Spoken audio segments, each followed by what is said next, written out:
奧斯卡猛人揾盛智文挑機，識打關鬥，仲識頂波添。海洋公園嘅生招牌氹到啲遊客不知幾開心啊！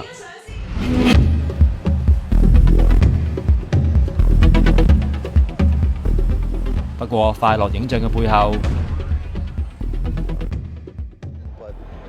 呢位伯伯72歲㗎啦，呢40年嚟穿州過省去唔同嘅海洋館，叫佢哋唔好再用海豚嚟做搖錢樹。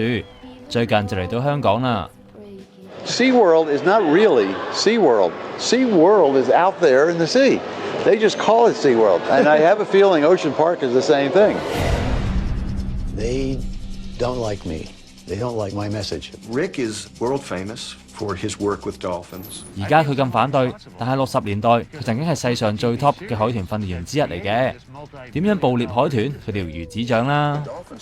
有一次佢發現其中一條訓練嘅海豚死咗，就認為自己罪孽深重，於是就投身保育工作，仲踢爆日本漁民獵殺海豚嘅暴行。09年就接受邀請拍咗呢套戲。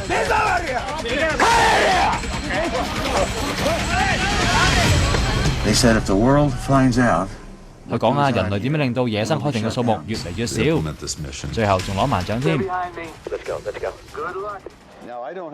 佢今次嚟，除咗出席海豚灣嘅放映會、出海睇中華白海豚之外，星期五仲會去海洋公園踩場，兜口兜面質問盛智文點解要韞住啲海豚嚟賺錢啊！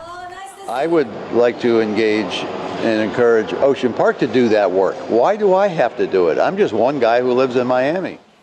佢做咗40年保育工作，每年先有4次機會見到屋企人。佢就話雖然有啲攰啦，但係就冇諗過放棄拯救海豚。